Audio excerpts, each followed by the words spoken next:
contains three very important songs. Well, I don't know how important they are. They're important to me.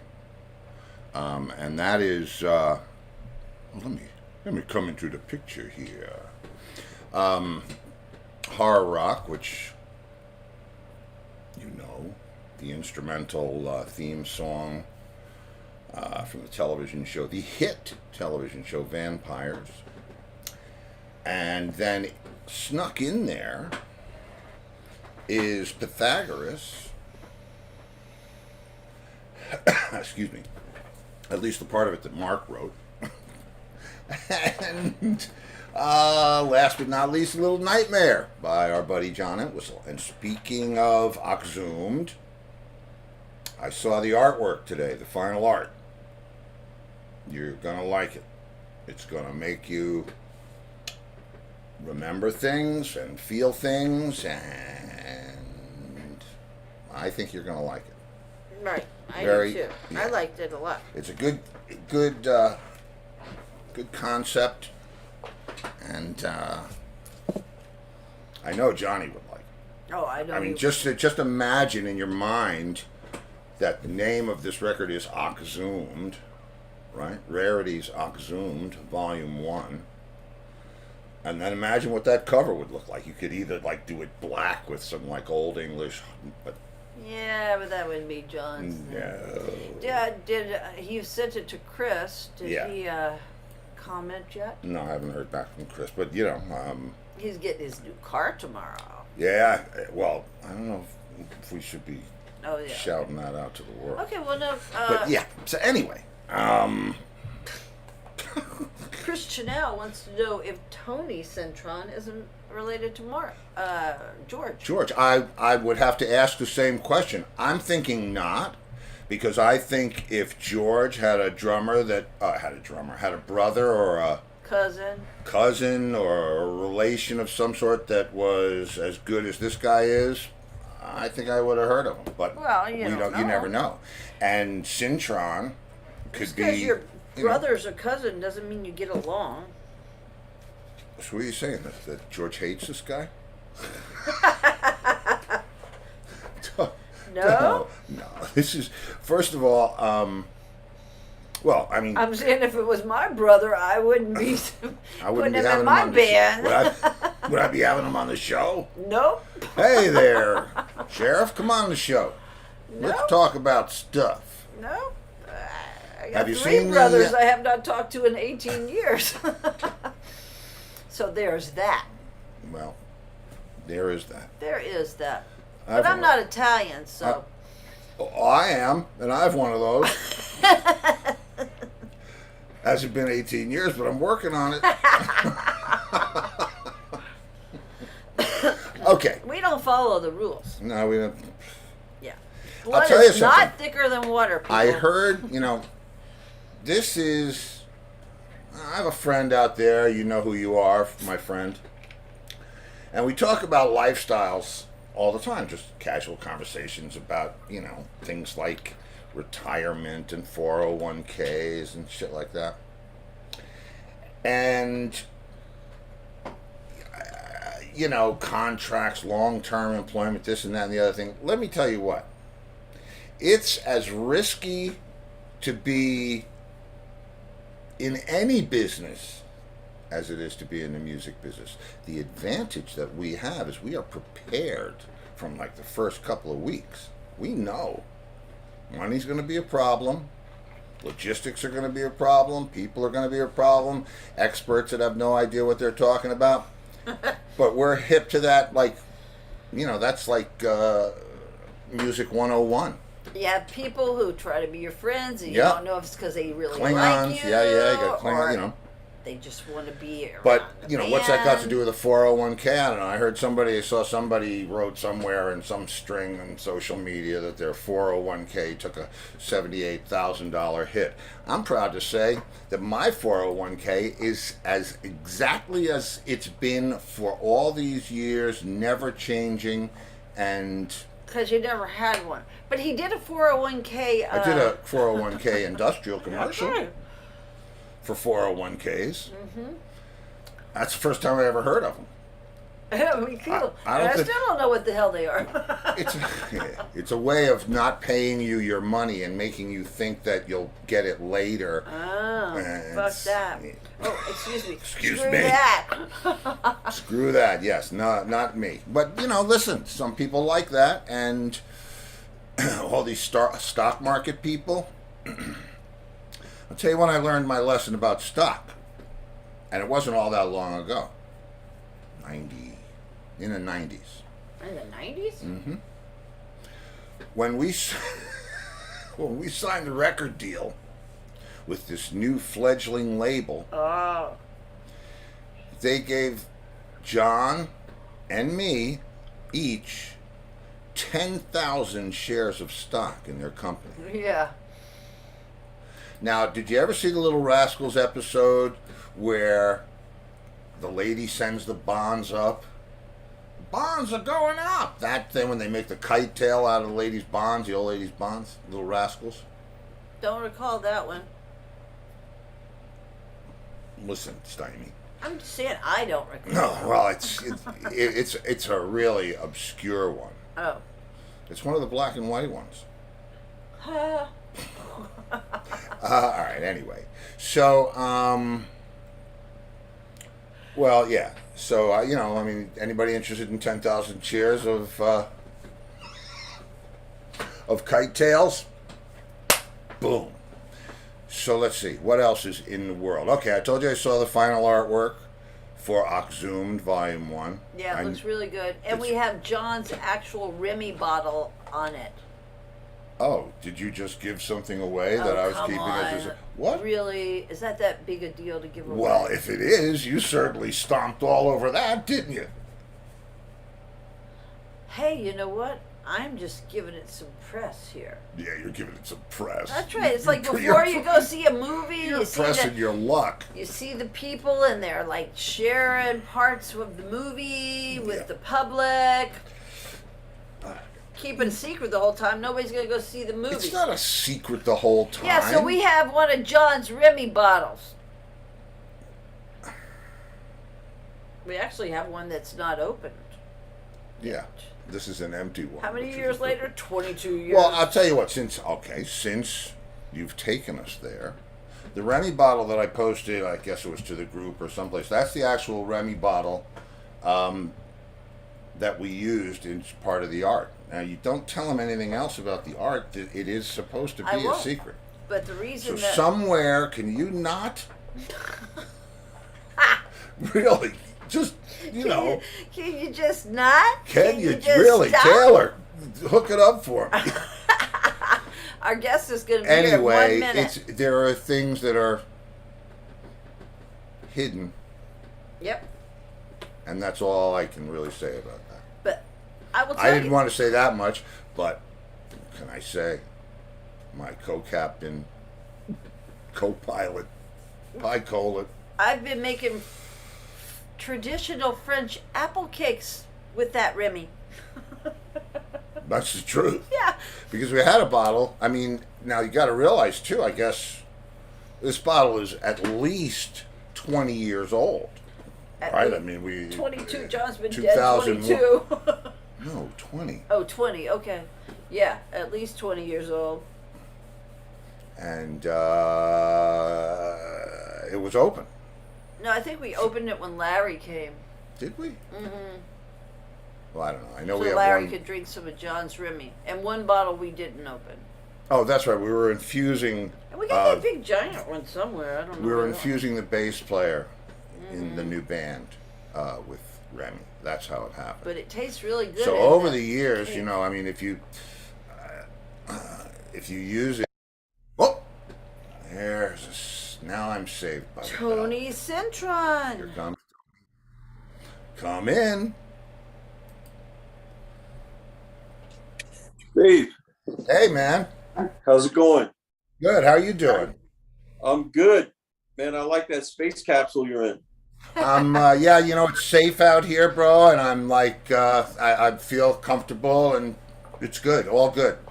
Very cool. It's a pleasure to meet you, man. And You probably assume I know you don't know me from Adam, but I'm one of those Bronx, raised in Westchester County drummer that was thankful of my parents for moving me out of the hood in the Bronx as a Latino kid. And that's where I started listening in Mount Vernon.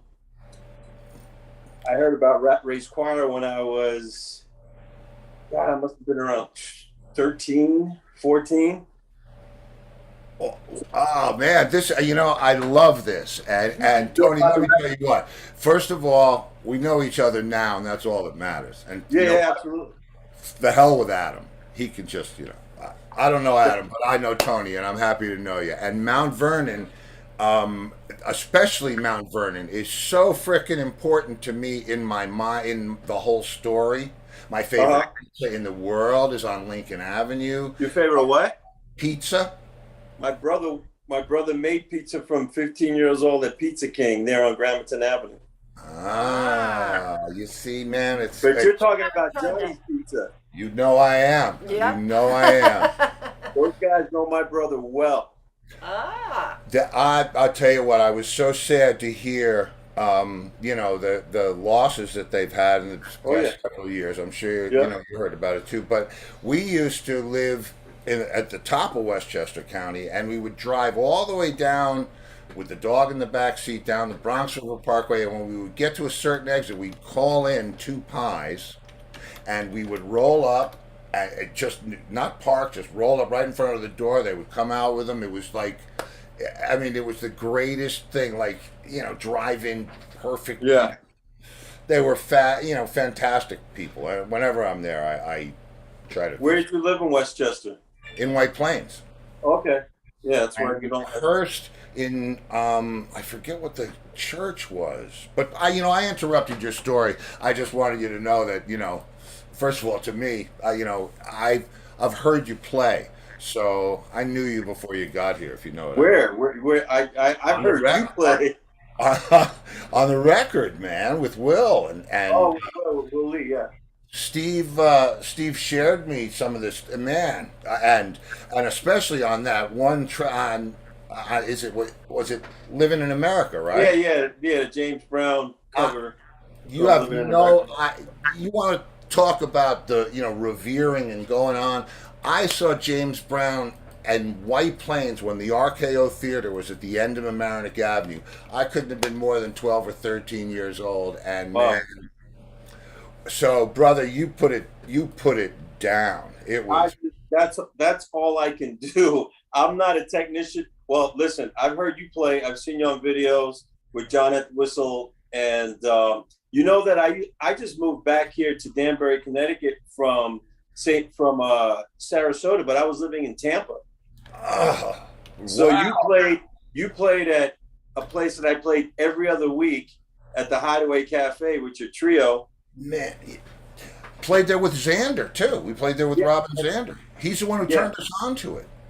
Yeah, I used to play there 3 years ago. I was still playing there every other Wednesday. I'm sorry I didn't know that. That would have been okay.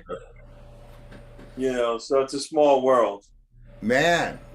So, first of all, you heard. I'm thinking, what was the school? We played a school in Mount Vernon.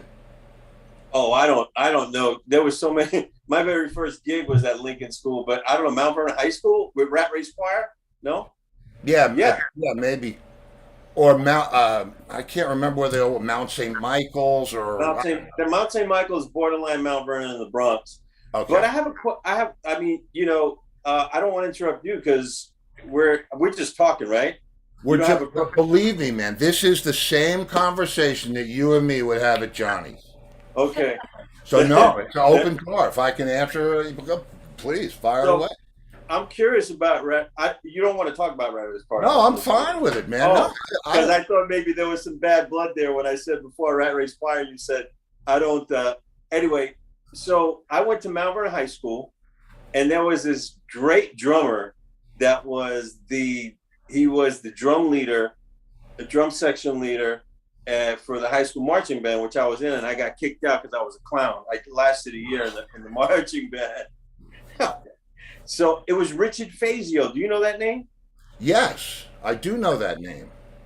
And for some reason, I remember him saying that I actually, he was talking about. I think you were playing a Rat Race Choir in the '70s, right? Yeah. Oh yeah. Oh, he was talking. He was talking about you to me about Rat Race Choir, but I was this ignorant, Latino kid from the Bronx and I grew up Christian, so like, don't listen to rock music because if you play those records backwards, there's going to be that kind of shit, right?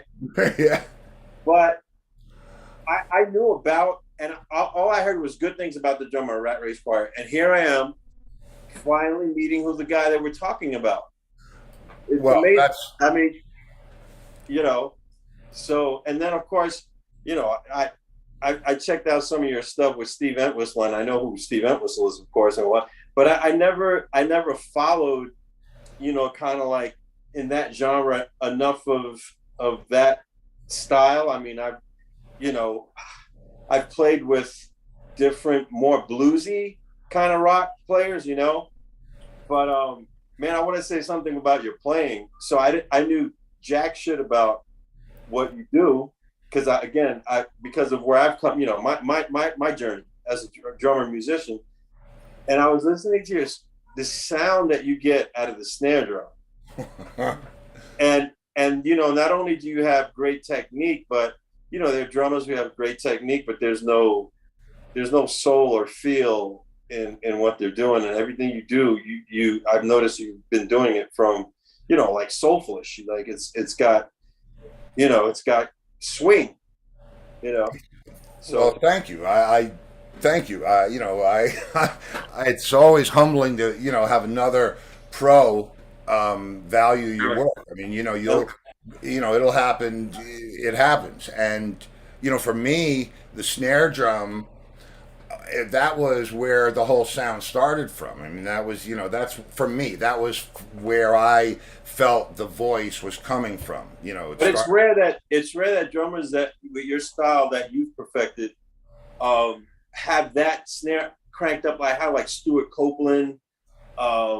It's kind of like I come from the R&B funk world, so I'm really good friends with Steve Jordan. Oh, Steve. Bravo!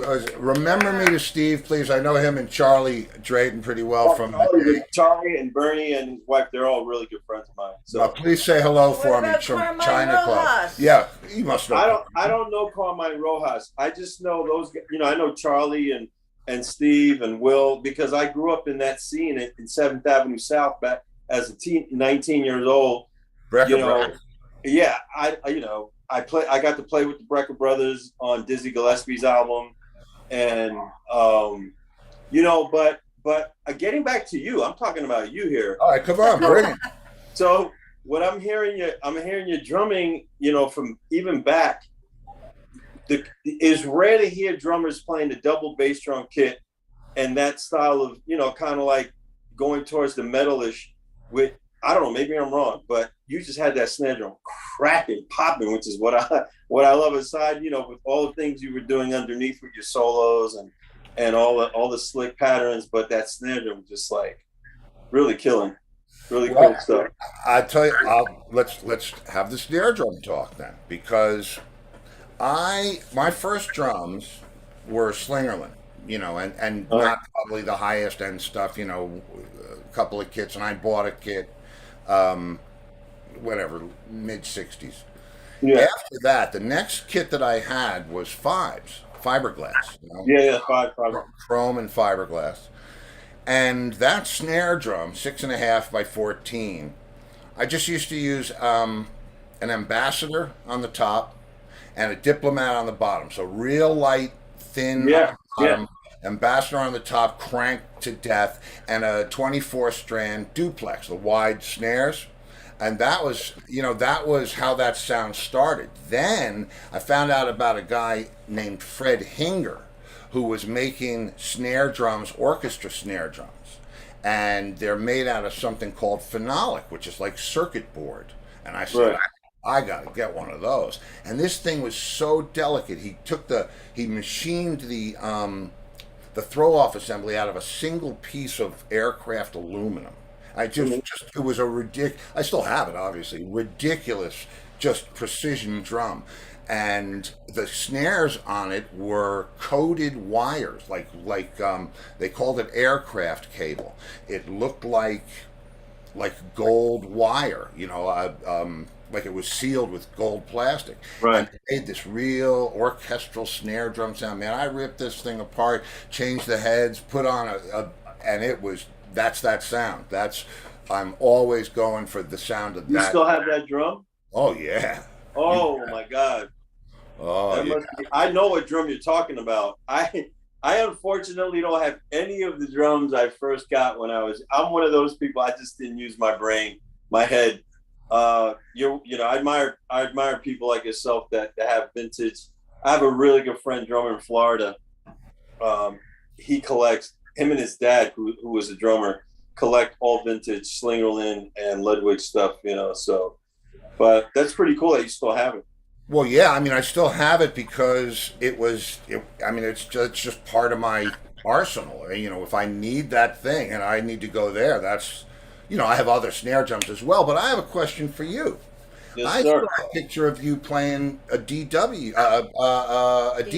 kit. Am I Yeah, right? so the question, I saw you playing that same kit, that same finish. I had that same finish.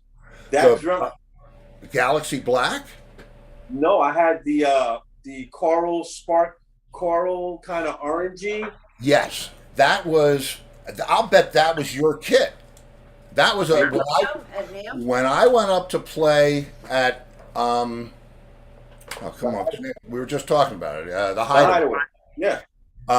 I called the guys at D Drum and said, is there a set so I don't have to drag my kit all the way up here? Right. Yeah. And they said, we have this beautiful kit, one of a kind, blah blah blah, new finish. So you have that kit? I have that kit, but physically it's in Puerto Rico. In case I go to I go to do stuff to like jazz festivals in Puerto Rico and stuff. And my cousin's son has the kit. He's a drummer, and so he has the kit there. So whenever I go over there, like I was just there unfortunately I was there to bury my grandmother, but I was going to do something while I was there, but it just didn't work out. But my kit is there. I have that kit in Puerto Rico. I think it's the same kit. If you have that, because I remember Felix telling me that he was going to bring over a kit, and he was all bragging on the finish, one of a kind. Yeah, it was a beautiful finish. Though that's your kit, then. I mean, is that the sizes?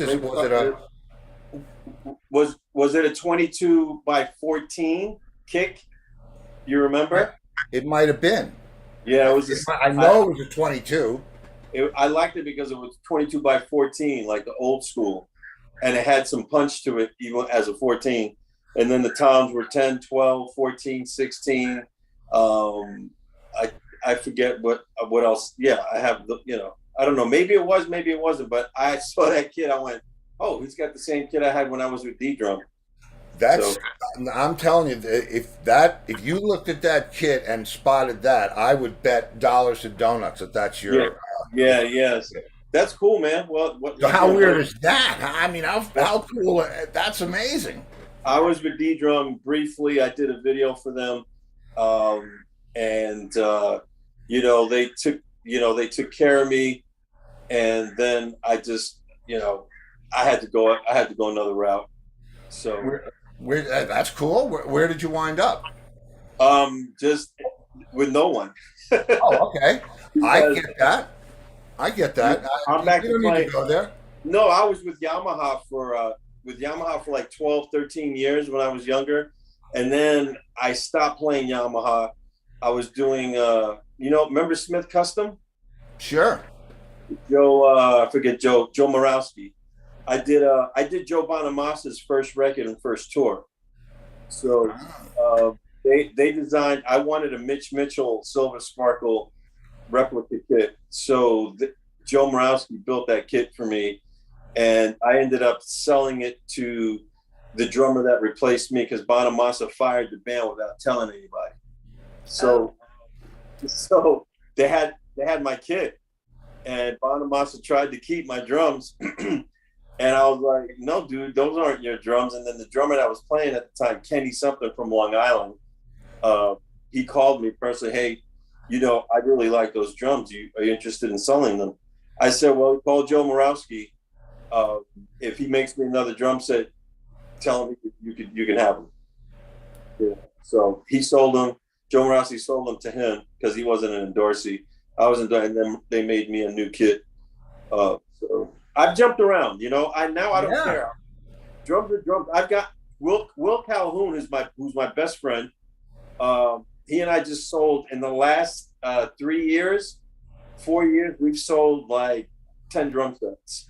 Wow. Of your own, you mean? Yeah, of our own. His Mapex. He's with Gretsch now, so he's just playing Gretsch. And I went back to Yamahas, but I bought him.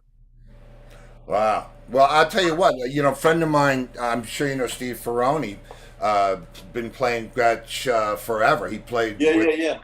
I mean, he with Yep. Tom Petty and Clapton and so on and so forth.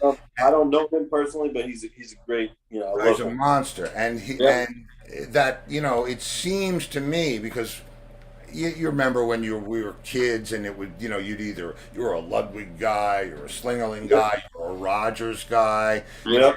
Did you have the Dynasonic? I mean, and I was never into any of that. What I had worked for me. And talking about John Entwistle, John Entwistle had 300 basses, and if you said to him, "What's your favorite bass?" he'd say, "The one I'm playing tonight."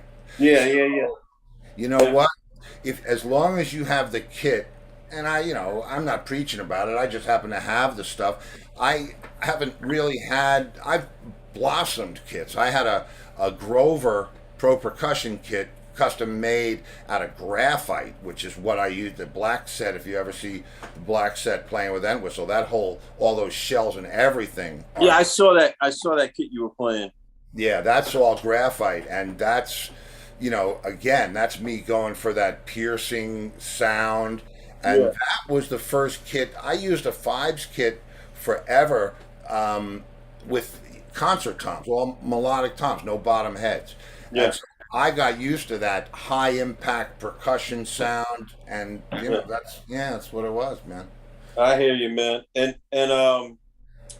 so I just decided to, a lot of these companies now, they've dropped a lot of artists. I got dropped. I was with Zildjian for 30 years, and I got dropped about 5 years ago. But it's just, hey, listen, if you're not doing a high profile gig, I'm working and I'm playing with great people. But if you're not exposing their gear, I was never an A guy. I always say I'm like a minor league guy. And when they need somebody, a pitcher to come up and relieve a major league pitcher, I'm the guy that they call to come in at the last minute that can get it done. But Zildjian treated me great all those years. Even when they released me, they said, hey, you can come up for a last, kind of like a farewell. I was like, great. And then I was with LP for 30 years, and all those companies started merging, and they're like, oh, let's drop this guy, let's drop that. So I'm not ashamed of it. I have enough equipment. I have what I need. Ashamed of. I have what I need. I have my gear. So I went back to Yamaha. I promised myself I would never play Yamaha again because, when I was touring with Spyro Gyra in '91, and I was with Yamaha at the time, and may he rest in peace, the guy that was the A&R guy, Steve. I forgot Steve's last name. He was married to Kathy from Regal Tip. Regal. From the drumstick, Regal Tip. Believe me, I know. I have a picture of me with boxes of 5B nylon tip. I love those sticks. Who plays Regal Tips now? I don't know. I don't know. Anyway, I used to deal with Hagi in Japan, and so I used to get all my stuff direct. Like I would just call them, or email, whatever. And what do you need? And they take care of me. And then when the U.S. got involved with the American artists, drummers, again, I was never an A guy. I'm not Steve Gadd. I'm not Steve Jordan. I'm not those guys. Even though I was in the magazines for Yamaha underneath Steve Jordan, ironically, and but they kind of treated me kind of, I was with Spyro Gyra, who's still a well renowned Believe instrument, me. and I was touring with them for a year, and I needed some power toms. And so the A&R guy, we were playing the Monterey Jazz Festival in California, and I said, "Hey, Steve, you think I could get some? I need some toms for this bass drum, some power toms." And he was so insulting to me at the time, like, "Well, how long do you think you'll be with Spyro Gyra?" I was like, "What?" Like, there was a contract. It was just a year for me. That was understood. So, and I think he knew that. So That's man. That's the bad side of so things. that's when I went, boom. I don't need this kind of service. So I had drums. Like, I don't need drums. And now you have drums, and they get backline all the time. So Right. I can get what I need. When I play. And I did Lincoln Center last 2 Fridays ago with Felicia Collins, is the guitarist from the David Letterman show, Paul Schaefer. Yeah, sure. I did a show 2 Fridays ago, before I found out my grandmother passed away the next day, and they had my exact kit, my sizes: 8, 10, 12, 14, 16, 20 by 20 by 18 kick, and and I was happy. I was like, wow, they have my drums. I mean, man, let me tell you what. When I hear you say I played at Lincoln Center, the first thing I get a flashback back to like third, maybe fourth grade, which is considerable time ago, and we went on a field trip to that place.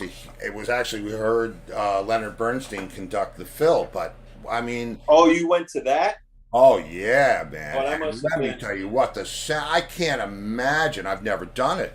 I've wow. played a lot of places, but I've never played there. I can't imagine how great the drums sounded at sound Well, check. you played other venues. It's just basically your journey is different from everybody's journey is different. Of I'm course, lucky. that's yeah. I'm lucky that, being from New York, we're native New Yorkers, right? Even though I was Yes, born we in the are. South Bronx. I was born in the South Bronx, and my parents. I was saying this before when we were starting talking. My parents came from nothing, from the island of Puerto Rico, back in the 50s. And if it weren't for my parents being smart enough to get us out of the Bronx in the early 70s, my life, I would not be sitting here talking to you. And let me tell you what, I have known that fact about that particular journey for as long as I can remember, Right. because um, my mom was from the city, so I knew, I knew the stories of that. But especially Puerto Rico, and as odd as it, and believe me, I'm not demeaning a thing. I got my education about Puerto Rico from West Side Story. Yeah, that's not the meaning, because Rita Moreno was, that's where she was from. Well, I know, we have some people in common there, and I didn't mean to make light of it. It Yeah. has because I don't make light of it. I mean, if you were to ask me my least, well, I don't want to go there. The fact is that music accompanying the thread of that story, and I don't know if you've seen the new one, but it's freaking stunning, man. Is it? Oh God, it's I, there's a thing on YouTube. See now we're into this. This is what I like. There's a thing on YouTube of America, which is right. one of my just incredible, and both girls that are just do a great job, and they cut it. They spliced it together. The old version with Bernardo, the new version. It's just mind-boggling. I got to check that out. Oh, you gotta check it out. And the thing that I always knew was that Bernardo dressed a lot cooler than frickin' Tony. And Yep, he was cooler. it's just where I gravitated, man. It was, That the that's guy funny. was like so slick. And Yeah. that made as heavy an impression on my musical journey as anything in the world. I love anything Latin. Latin percussion. I'm such a big Gloria Estefan fan. I mean, I go anytime I hear salsa or just it's because that's the way I play. Only I do it in a rock format. Yeah. Well, that's what I'm saying. You got that. You have that popping on the snare drum. That's already like a timbal pitch. You know, that was the first thing I noticed. I was like, holy shit, man, this guy's like got that fucking sound that I love on the snare drum. It's not that deep. You know, we know about the deep, you know, 8 Yeah, the rock snare 14 drum by with the 8, the wallet. rock Yeah. with the, you know, it sounds like a cannon. But I prefer you know, I prefer that machine gun sound more than a cannon. Well, if you know, listen, if you're a guy that's being hired or otherwise employed to lay down the pocket, that's probably not the snare drum to use. You know what I mean? Because it's bang, bang, Yeah. bang. You know, but when I mean, I play the thing. I play all over it, and I developed that whole snare drum thing because I love the way it sounds, and I love the way the sticks feel when you know, because it's so tight, but yet it projects. Because if you know, I wallop that sucker. It's not like you know, I'm not playing jazz with it. So it's a hybrid Right. of my very favorite, you know, Latin fills and licks and all Yeah. the rhythms and because don't forget when I was coming up in the 60s, you couldn't tell who was playing what. I didn't know what a percussionist was. I thought the Yeah. drummer was doing it all. And I tried to figure out ways to do it when we were playing that type of song. And Right. it just found its way into my... Well, but thank you, man. You know, Yeah. you know, that's cool. That's awesome. I was saying before that if it wasn't for my parents moving to Mount Vernon, um, I started getting exposed to. I really started getting exposed to music. Um, you know, and if you see in my resume, the very first few lines it talks about, you know, culturally, you know, based rhythms. I got introduced when I lived in Mount Vernon to Tower of Power,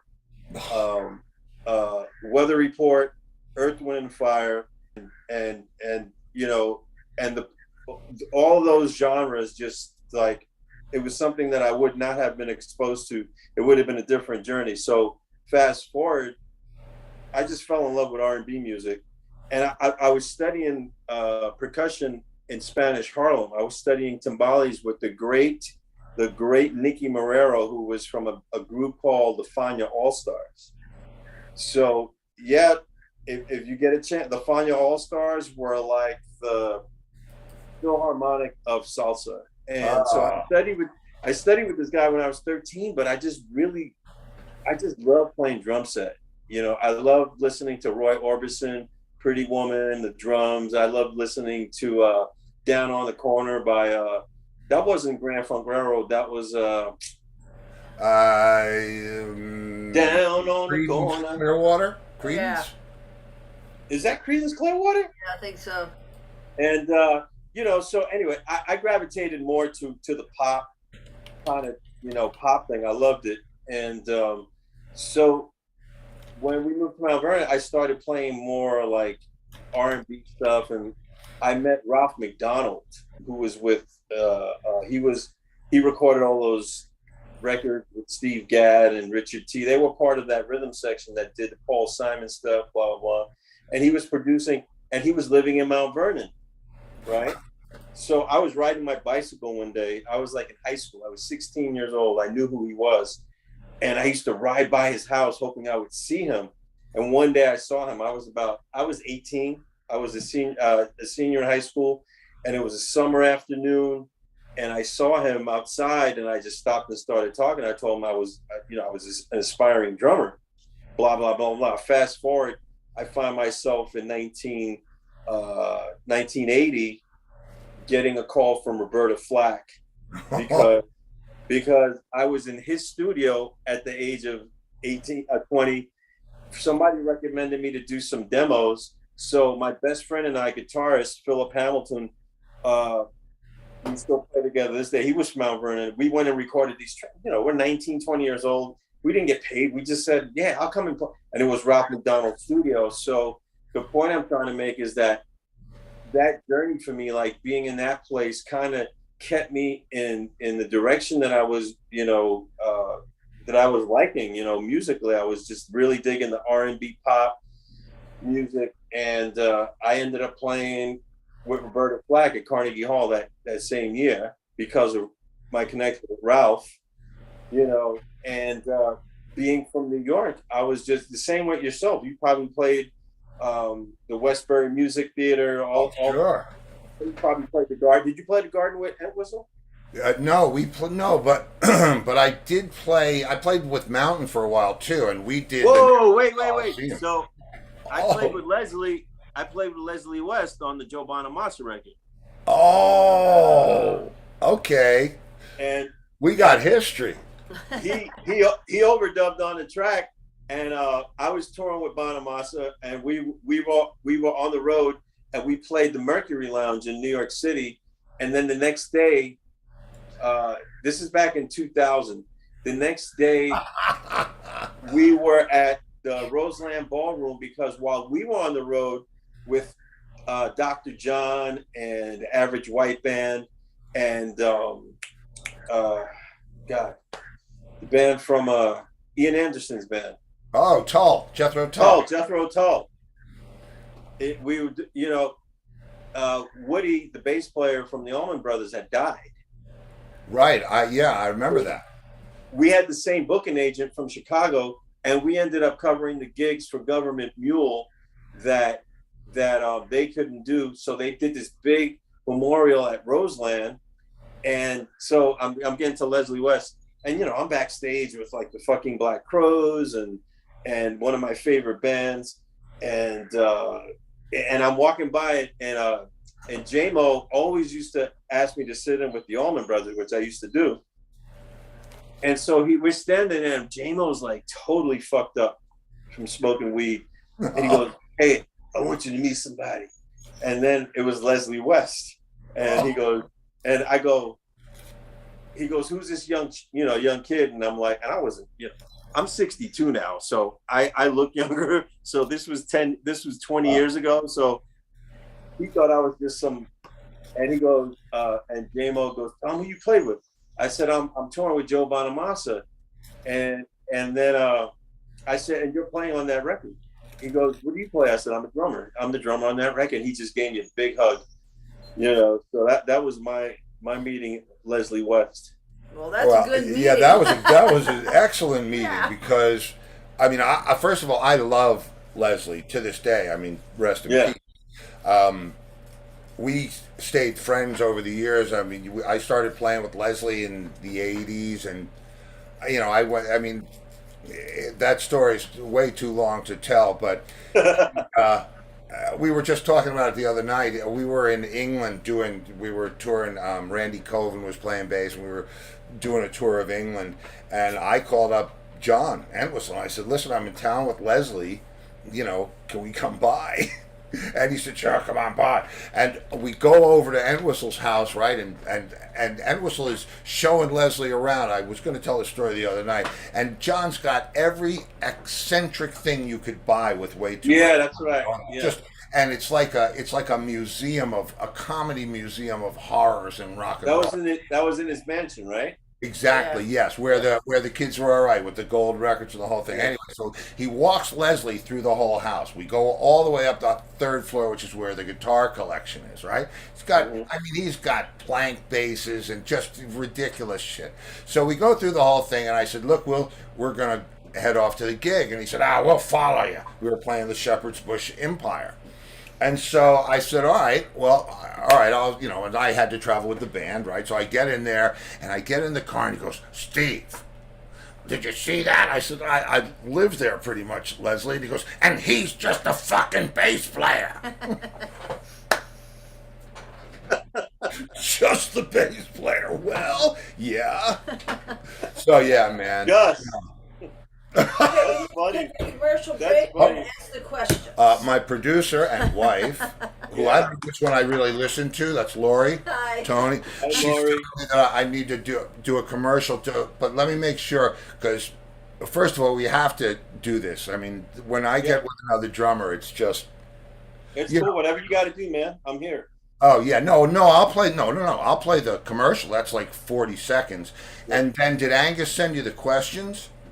He did, but you know, I said to Angus, I said, I'll just roll with it, you know, because when I saw the first question about your favorite restaurant, I was like, shit, man, I've been all over the world, but let's bring it down, let's minimize it to favorite restaurants here in New York. I mean, it's mostly, you know, my spot right now is in Pelham. It's Pelham Pizzeria Restaurant, where I know these guys. They cook good there. Well, let's not do that yet, though. I just wanted to make sure that he gave it. Oh, Yeah, we're gonna That's do a like, commercial you know, first. that's my way, that's my James Lipton actor studio kind of, my professional, because it's really not an interview, man. yeah. It's just No, we're you just guys, we're just chatting, man. I love it. It's not like a formal interview. I did a formal interview 3 weeks ago with the band that but not my band, but the band I've been a part of since 1981. We just did a new record, and produced by Grammy producer Louis Vega. This is oh, this is that R&B house music, pop thing where I've done a lot of work, you know, but I jump around. I'm like a it's, chameleon. man, first of all, it's your band. I don't give a shit what anybody says. If your Yeah, heart is in it, it's your band. You may not, yeah, whatever that means to the periphery. I feel you. Okay. yeah. Now, let me ask you this. Do you know Booker King? I know who he is, the bass player, right? Yeah, because he's all right. So the reason that I asked you about the questions is I want to make sure that we have you indoctrinated into this club properly, because you're Oh, not, you don't get out now. See, this is it. good, good. The answers to the questions are tattooed on the back of your neck, which if I Okay. hope we have room,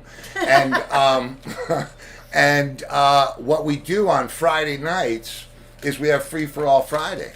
And last Friday, which is it's the same key to get into the room as ever, And Yeah, last Friday we had a guy who's gigging in Costa Rica, another guy. Do you remember the Good Rats? yeah, I remember. Yeah, Okay, Lenny Kotke, the bass player, okay, he lives in Antigua now. He was on. Booker okay. is on 90 percent of the time. It's just That's there'll great. be so many people there that you know. So Yep. you have an open door Oh, I'm invitation. looking forward to that, Oh man. Yeah. Oh, man, and Jeff yeah, Seitz, who is yeah, Stuart Copeland's yeah. Jeff roadie, Seitz. he's on every Friday. He works. He worked with the police for the past 41 40 years and years. still works Yep. with Stewart. Yeah. Wow, that's So great. talk about snare drums, man. We got snare drums to talk about on Fridays. Yeah. That's cool, man. Um, so do you got to do the commercial now? Yeah, let me Yeah, just, let's do yeah, it. yeah, and I'll meet you back here in a second. Cool. Okay. All right, here it comes.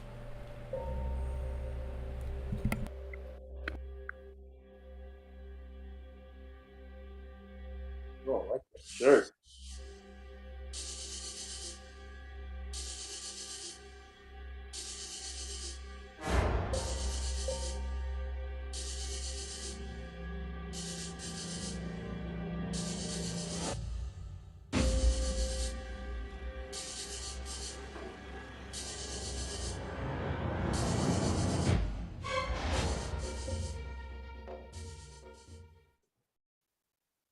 Simple as that. Yeah. Very cool, man. Thank you. Yeah, thank you. That's yeah, it's it's one of the wonderful things that our business allows me to do. Excellent. I've been an artist, a visual artist, not in the traditional sense, but I've created art as long as I've created music. That's great, man. I enjoy. So we, and one thing led to another, and I wound up doing a shirt line, and we can get into it. But I was just saying, wait a minute. I was just like, man, that's a nice looking shirt. You're designing the shirt? You designed the Yeah. shirt? Yeah. In fact, you know who has one? Will has one. Will Lee has one. Mark Rivera has all 10 of Yeah, them. Mark Rivera. Wait a minute. How can I purchase one and wear it for the Hollywood All Stars show? Steve Gaspar has one. The same one as Steve. Yeah, he has Mark. Oh, I can't wear the same one Steve wears. No, listen. No, you can't wear the same one. You know what? Give him your. I'm going to get all the contact Yes. details from Angus. I'm going to hit you. Yep. And Yeah. we'll carry it. No, Yep. you're good to go. I'm a shirt guy. Oh. You are I'm a good, total- man. Wow. I'm a total shirt. I was saying that while the commercial was going. I said, "Damn, that's a nice shirt." I heard you say it. Yeah. Oh, you heard me?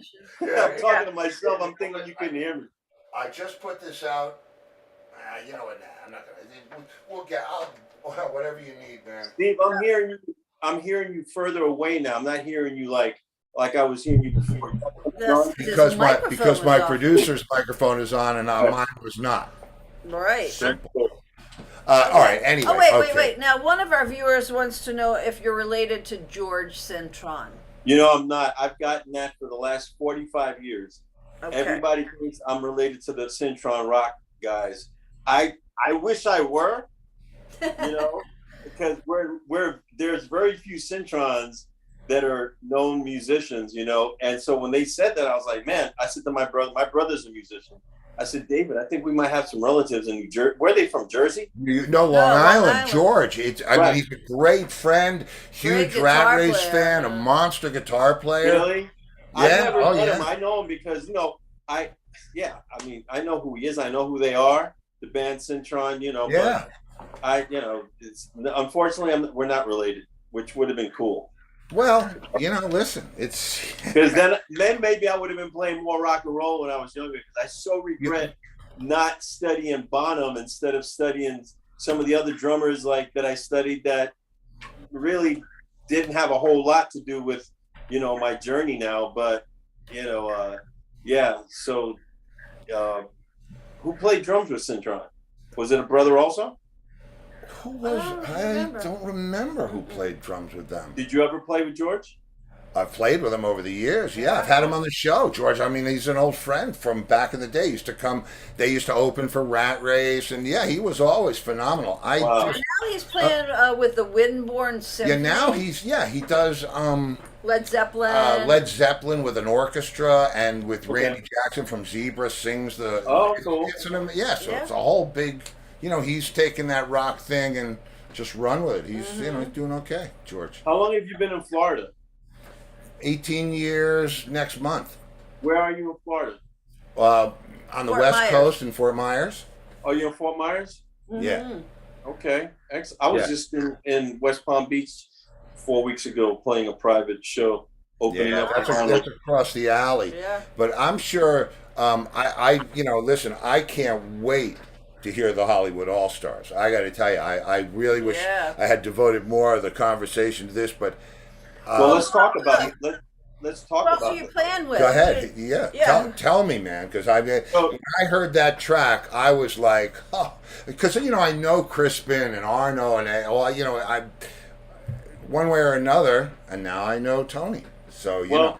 It's so this is my first time working with them, and I'm just kind of like, so I've been back 3 years, and I ended up staying here, and I was in Dubai 3 years ago. Wow. Performing, and I took a month off to come and see my mother and my family up here. So I bought a new car in Florida, in Clearwater, and I said, let me drive up and surprise my mom about. Long story short, came up here. My mom found out she had pre-stages of dementia. So I stayed here, and I was like, I have to leave everything in Florida and just move back here, which I never planned on doing. I wanted to stay in Florida, and it was like starting over again, coming back here. Even though I know people, and I made a name for myself, and you know, over the years.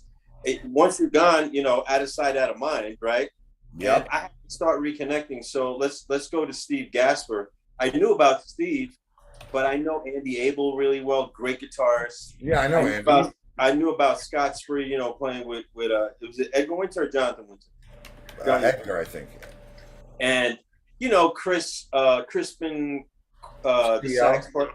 Yeah, and I knew about all these musicians, but I never really did much. So thanks to Lee Finkelstein, drummer, Lee has been helping me a lot with, like, when he can't do anything, first person he recommends is me. And so I went to see the Hollywood All-Stars last year. First time I'm seeing the band. Great band. I know Tommy Bowes, the singer. They used to sing with Tower Power, blah, blah, blah.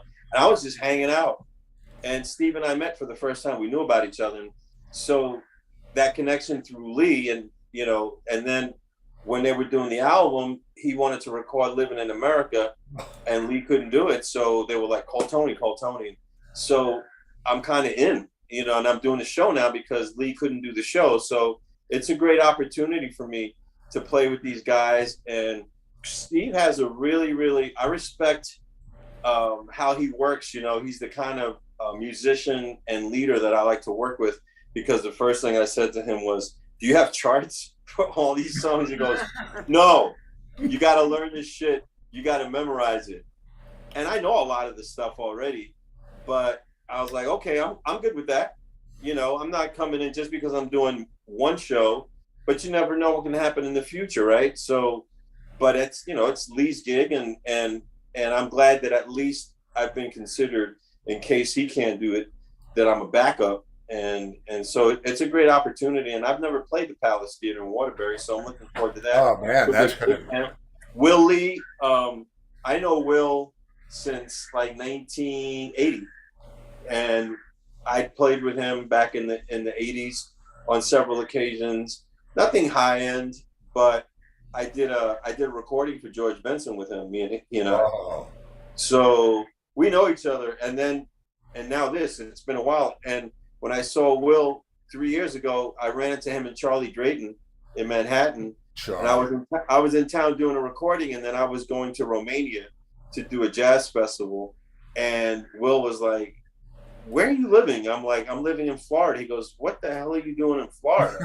I said, well, I'm not doing the kind of gigs that you're doing up here, so I had to leave.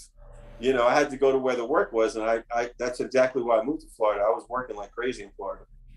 So yeah, man. I mean, well, you know what? Here's how I look at that whole thing. You go where the work takes you, but the reason the work takes you there is because you can do it. Nobody wants to wait a minute. As far as the Hollywood All-Stars and Lee, which that's a gracious, understanding guy who's sharing his chair with you. I don't look at it like one guy is a sub and one guy is the lead. The guy is the lead is the guy who's playing tonight. I really think the whole landscape of the musical experience has changed over, especially over the past couple of years, because man, you have to. It's not backup anymore. It's an alternate. You know what I mean? Roger Maris isn't hitting every day. Yeah, it's just right. It's just the way it is, man. And the fact that you work and your resume reads like the wall at the Hall of Fame, that says more than anything, because there's a movie. God, can I remember the name of this movie? Jacqueline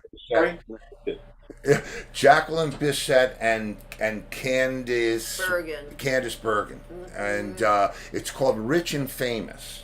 Okay, and this is the way I look at every one of us. And the thing is, Jacqueline Bisset is a writer, and she's an incredible writer, like studied, schooled, the whole 9 yards.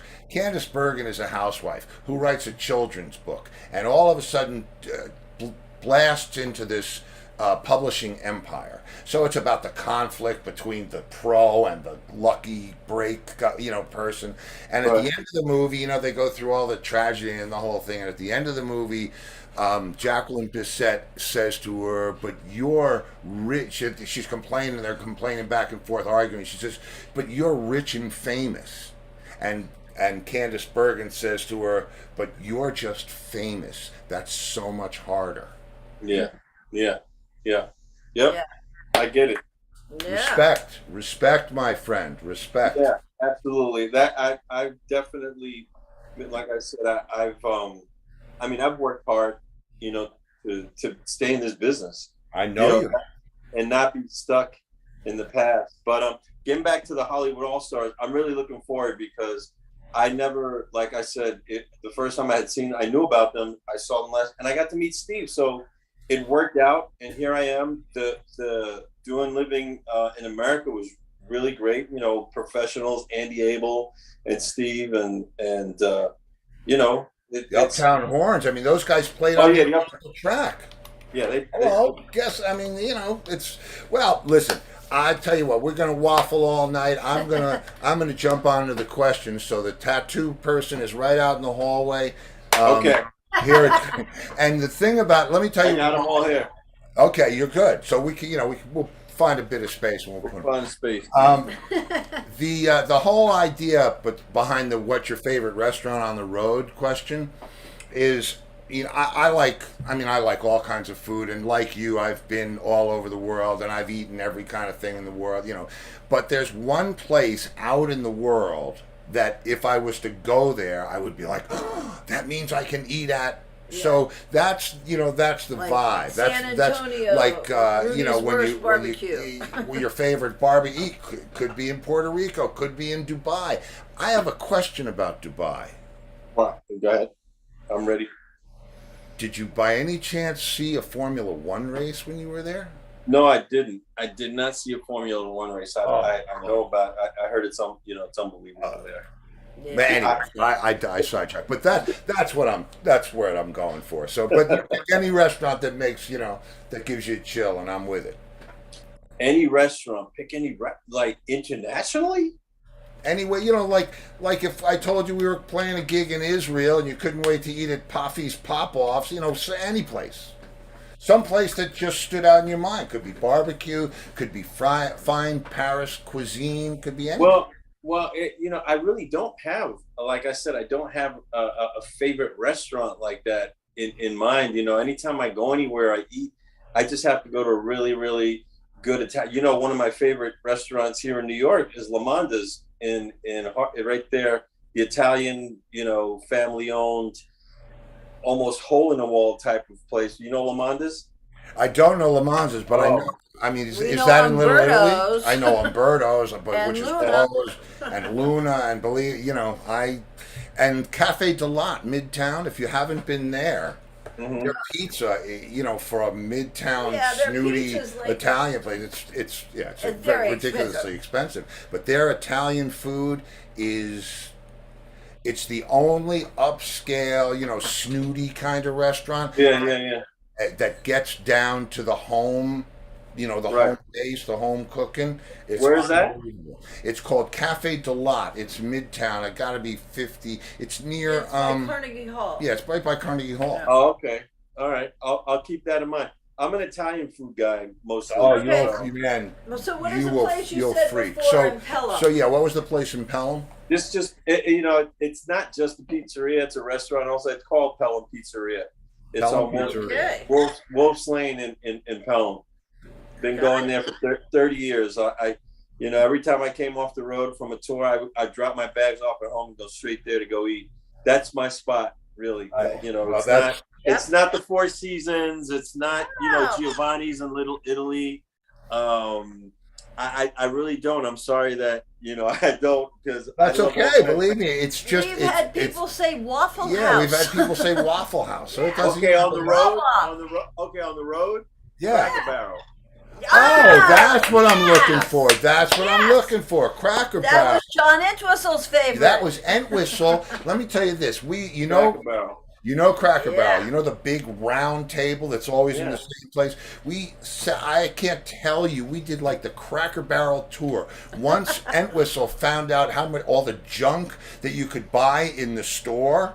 The talking parrots and the frickin' fish and the glowing whatever the hell it is, and then he fell in love with the meatloaf. That was it. The minute anybody on the bus said, "I'm hungry," Cracker Barrel. Yeah, because I didn't want to go to McDonald's or Burger King, so I wanted to do Cracker Barrel. Okay. Good answer. Now we're in it. Now we're in it. All right. So I got my first tattoo.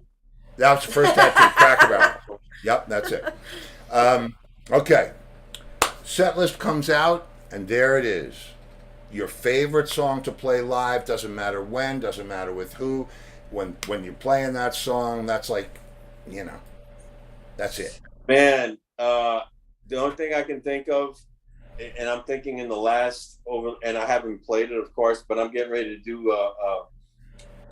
I'm getting put a project together to play, and I'm gonna have Corey Glover singing in the band. But I loved playing Cradle Rock.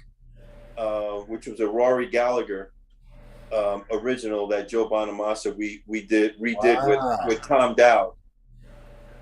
Well, did you know it from Rory or did you pick it up from Joe?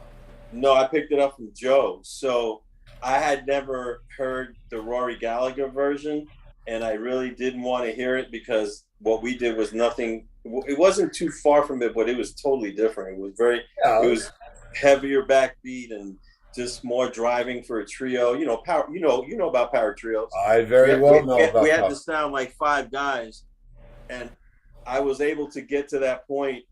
You know, Joe Bonamassa's gig was my first like kind of rock blues. Oh, People wow. didn't think I could play that music because I was doing all this R&B stuff and records, you know.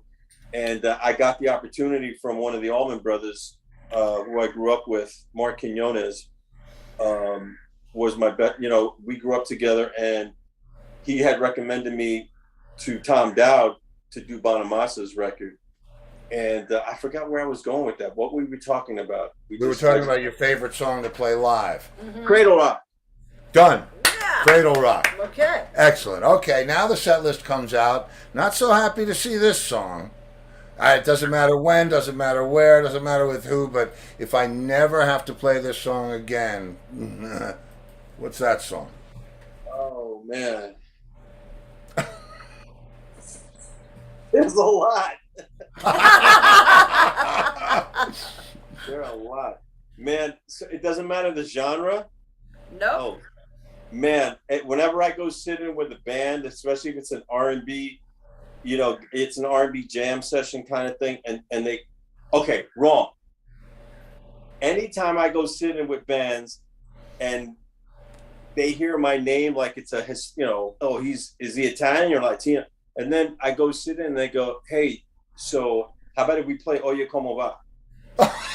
I'm like, what the hell no. I hate playing Oye Como Va. But I always get it. Like, I feel like just because I'm a Latino, Oh, man. We can play something else. Yeah, Oye Como Va is like my least favorite to play. Even Done. now, I play with Borboletto, is a Santana tribute band, but I play percussion. I do the whole percussion setup thing like Santana because it's a Santana tribute. But we're playing at the Levitt Pavilion, by the way, in July. But you're in Florida. That's all right. You'll get down here, and we still want to let the fans know where they can see you play. Yeah, we got people up there all over. We want to send them. I even hate playing it with them. I just hate playing that song. But anyway, that's funny, what's the name of that band? So Borboleta, which is the name of a song that Borboleta. Borboleta. She's got it. Okay. I mean, that's so funny about that. I'll tell you. First of all, I hate the stereotyping shit in the first place. But I don't know if you know. Do you know Wild Cherry? You remember the band Wild Cherry? Yeah, I remember Wild Cherry. Of course. Okay. I had Brian Bassett, the guitar player, on the show. Okay. And I didn't know anything about Wild Cherry. I remember the song, right? I mean, huge song, and it was great. Those guys, I was talking to him about it. I said, how did that song happen? He said, well, we were playing someplace and we weren't playing the right. They were in a fusion band. He said, somebody came up and said, you better play some funky music, white boy.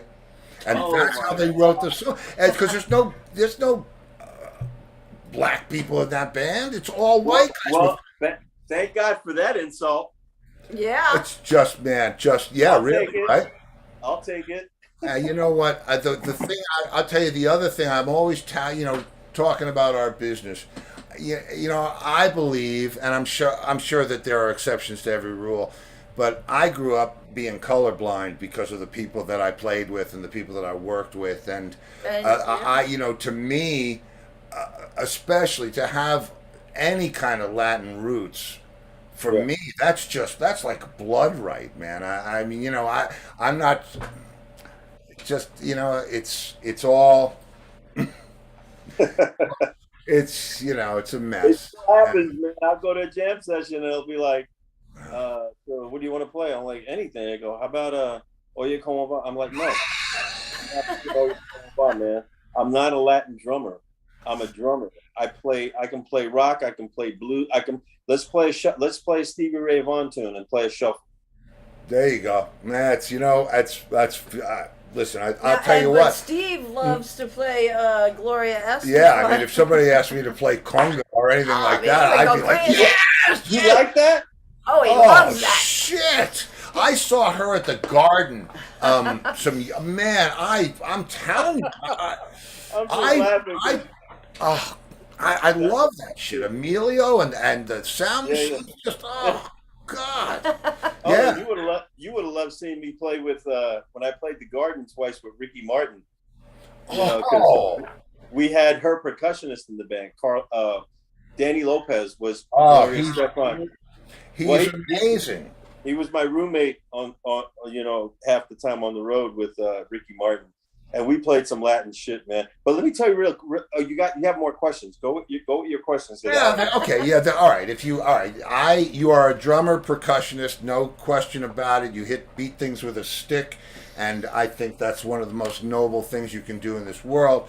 But if you couldn't be a drummer and you could shred, I mean, absolutely rip at any other instrument in the world, glockenspiel, whatever, what would it be? Hold on. Uh-oh.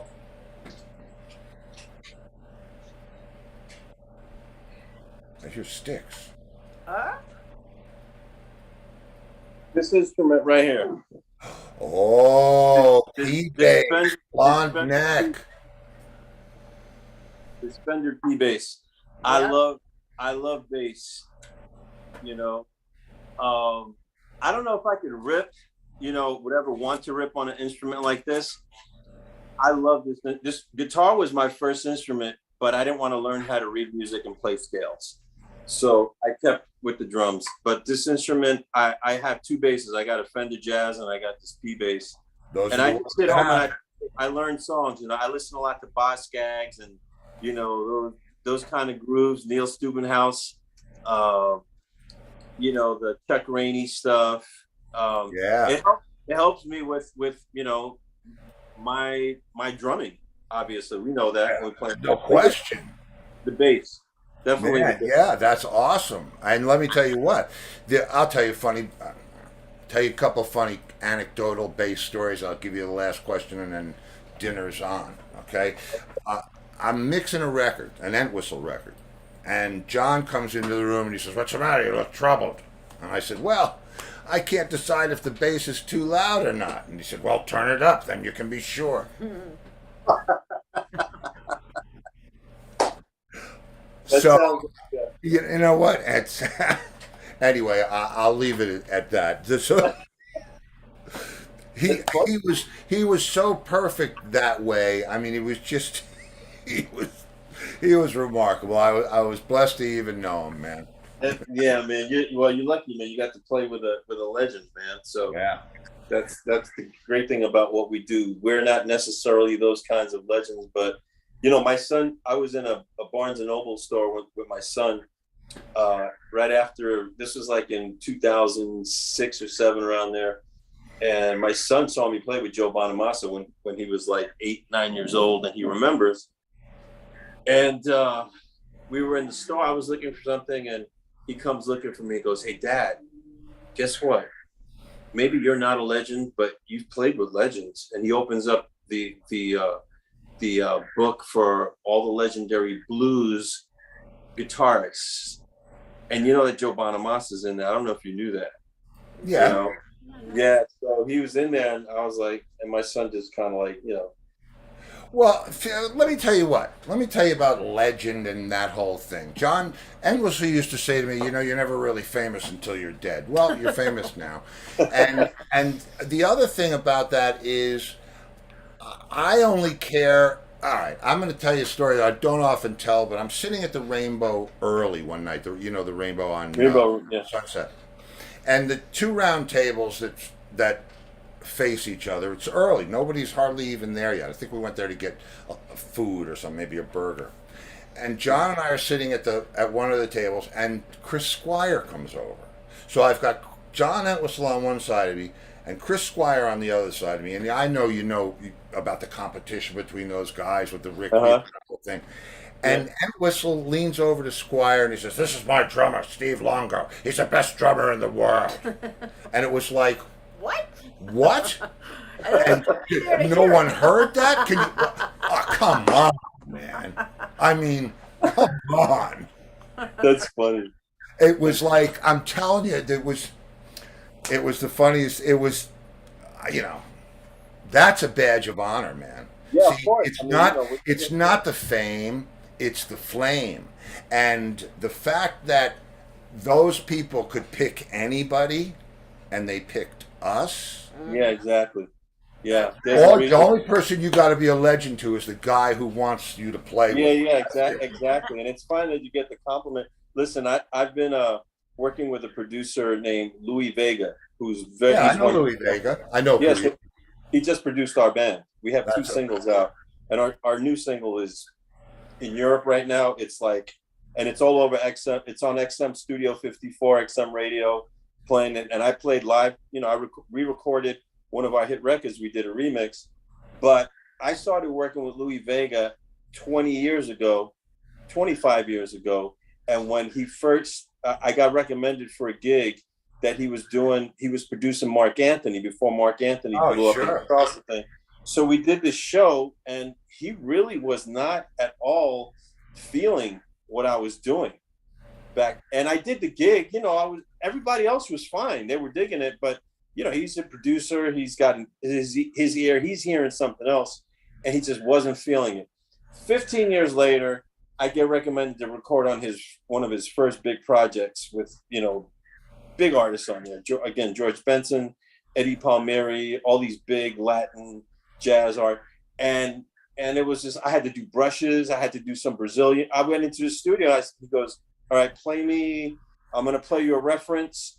And it was a reference keyboard bass with a melody, and I had to, so cool. Fast forward now to 2016, I went to South Africa with him, and so now I'm starting to play more of his music from his band. And the more I started working with him, the more I was becoming what he calls me now, an official house recording drummer. So, And that music is just a driving beat, right? yeah. But I'm honored that he said to me, "You're officially one of my guys." Like, because I was working hard to please him. Like, okay, what is this guy not feeling about what I'm doing? I want to know. And I had a conversation with him during SIR when we were going to go to South Africa. I said to the bass player, he's going to call somebody else like halfway through these rehearsals. He's not feeling me again. I said, I went through this shit with him 25 years ago. And then I spoke to him and I said, Lou, I said, I need to know exactly what it is you're not feeling, because I'm here to please you.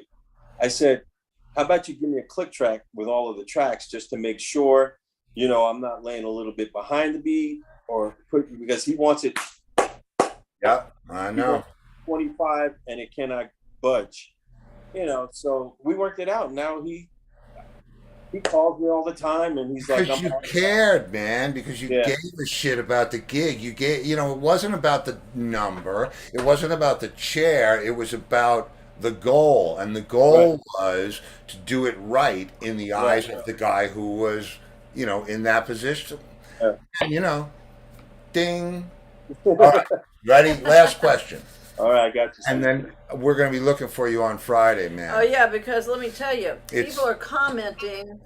I like this guy, Centron. I like this guy too. Yes, he's a great guest. Centron definitely go on Free for All Friday. So there you go. People are liking you. And by the way, if you're gonna pull Corey along, who I've played with, and you should know, he was one of Booker plays with him. I know, one of three singers that we considered as a lead vocalist for the John Entwistle band. Oh wow. Oh yeah, man. I mean, I played with him at Bar Bat on 57th Street. The guy, and Booker is, Booker plays in that band. Booker King. Yeah. So if you're gonna pull Corey, you might as well pull Booker too if you can, because I mean. Yeah, I saw them like 6 months ago. They played at the bitter end. Yeah, I'm telling. I've played with Booker virtually, sent him a track, and man, let me tell you what, Booker's great. He's great, fun man. to play with. So, all right. Anyway, Friday night, What time do you do Friday nights, Steve? Anytime. Well, it's the same like this, 7 to 8 or 8:20 in this case.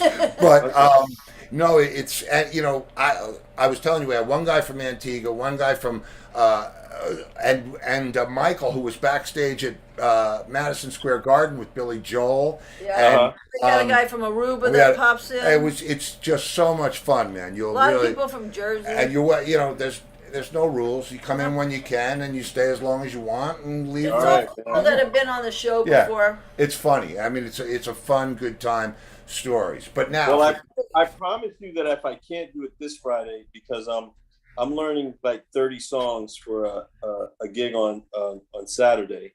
But if I can't do this Friday, I will definitely jump in on next Friday. Or if I can jump in for a few minutes, you know, for 15, 20 minutes. Yeah. If you're in the middle of that, that would be the, you know, if you take a 5-minute break and just dial in. But it's every you know, Friday. That's what it's every Friday, and you're welcome any Friday. Yeah. I appreciate it. I know that now, and I love talking, man, as you can tell. So, and I have stories. I've got plenty of stories that I'll tell you at some other time. Again, I'm not a Latin drummer. I didn't grow up playing Latin music.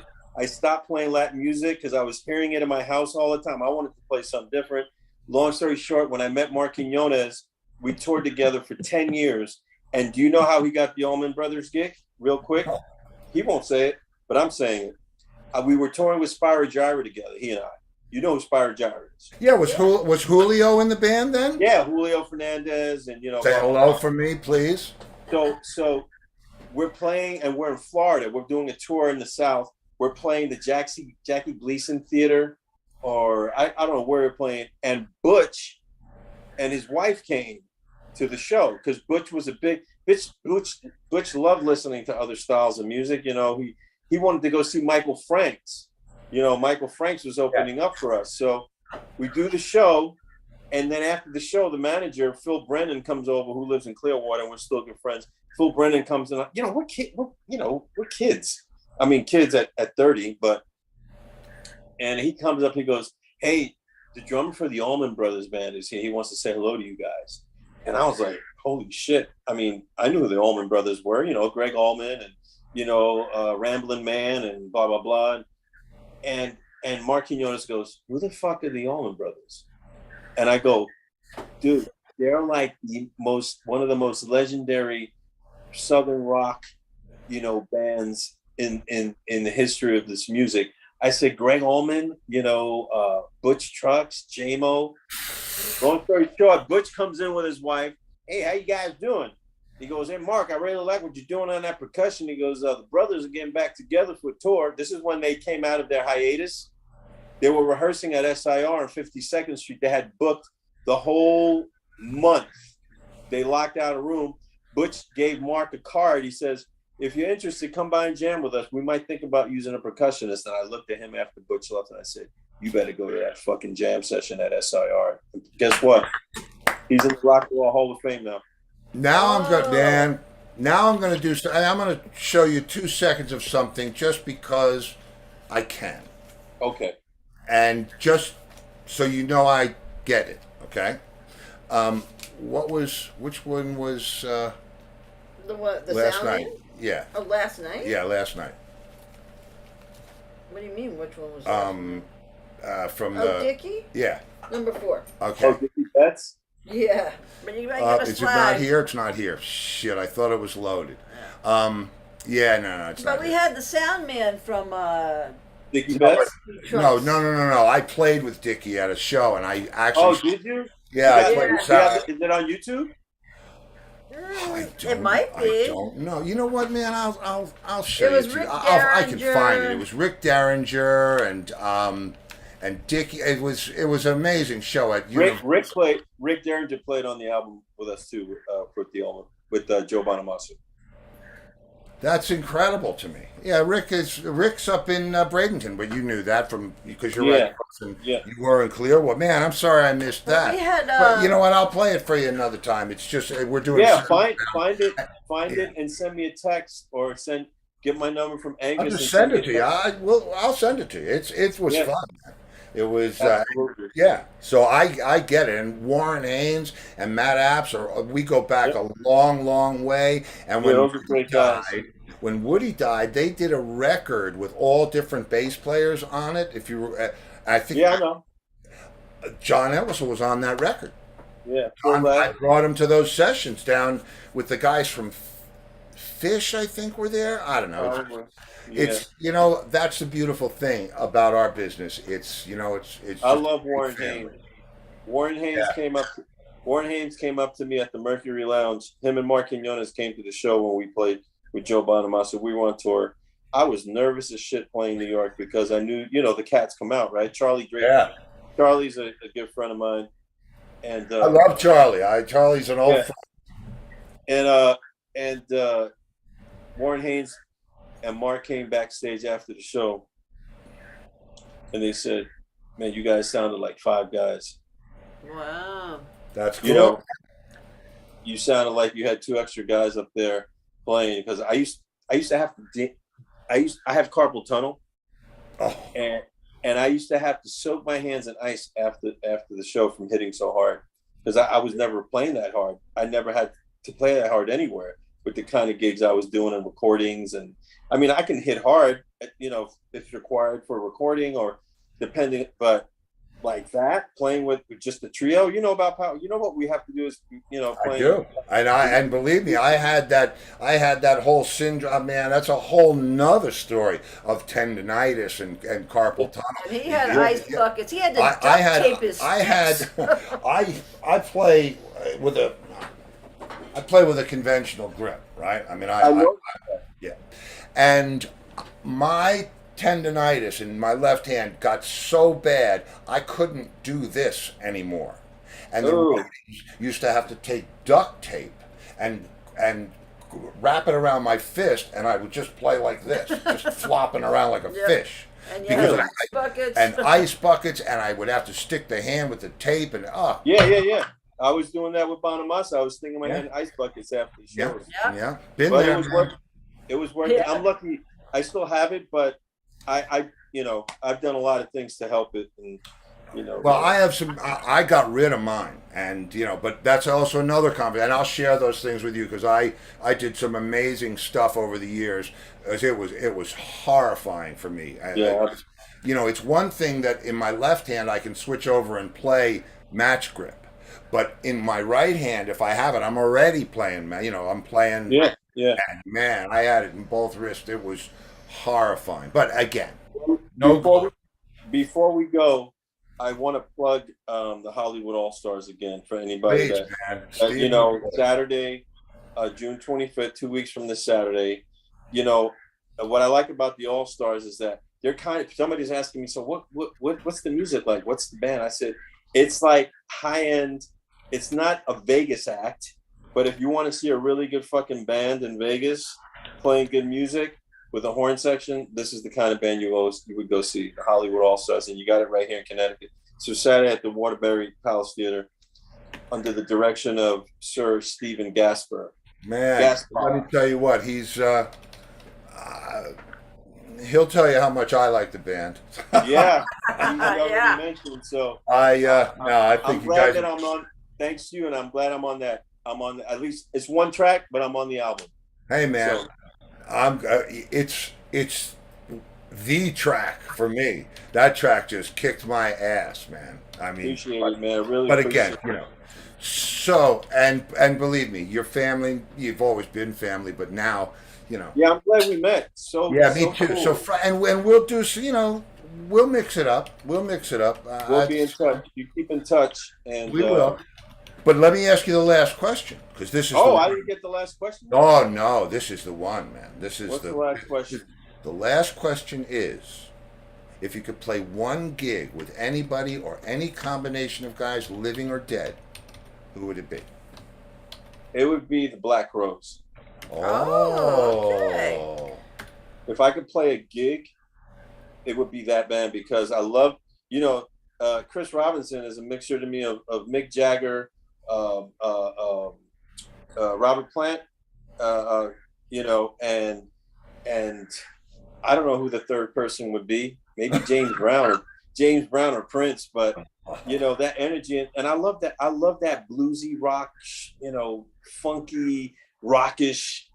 Steve Gorman. Have you ever seen Steve Gorman playing? Yeah, I know. Yeah, he's like you. He's like I think he plays traditional, but man, he just lays that where he sits on the groove, and it's so big, you Well, know. yeah, man. Believe me, the Black Crows. Now, let me ask: was that Mark Ford. Ford's band? Wasn't Mark Ford the Yeah. guitar player in that band? Yep.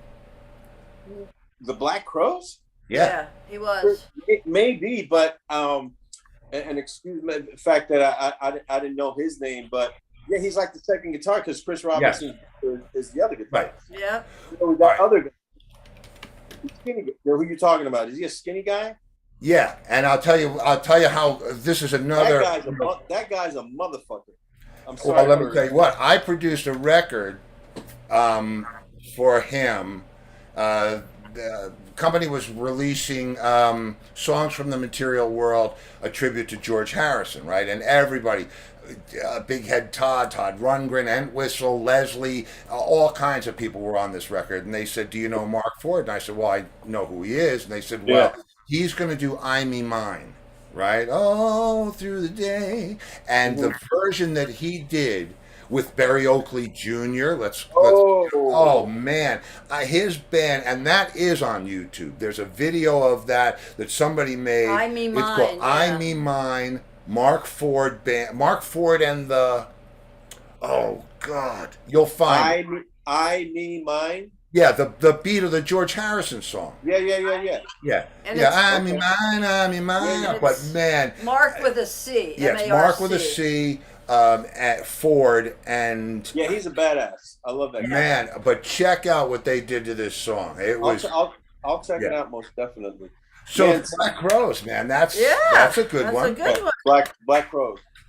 Well, man, this was. You can tell by the clock that I enjoyed it. Yeah. Me too. It's like Everybody that drum enjoyed lesson. it. It's like that drum lesson that you give to a student and you really hit it off and it goes past an hour. This is like Oh, I know. The sun's going down. Johnny, it's time for dinner. Tell the teacher to leave. I hear anyway, you. it's a pleasure meeting you. It's probably meeting your wife, even though she's somewhere back there. No, she's not one for the spotlight, but she's yeah. I'll be jumping in on some of the Zoom stuff with you now, man. I appreciate it. I love talking music and everything, in life, man. And he'll call you about the shirts. I'll call you about the shirts. Please do that. That I want to check man. out. I want to see if you got something that I might be able to wear that's not looking like Steve's. No, I'm thinking I got you covered. Yeah. I'm knowing. I'm a shirt. I'm wearing a Ramones t-shirt now, but I'm a shirt guy. Like I love shirts. Okay. Well, it would be my pleasure to wear, but we'll do that. There's no question. All right, brother. All right, man. All right, Steve. Thank you so much for being here. I'll see you Anytime. real soon. I'll talk to you even sooner. And bless your heart, man. Talk All right, soon. Steve. Thanks, brother. Yeah, Bye, Tony. Right. Take care, Tony. Bye.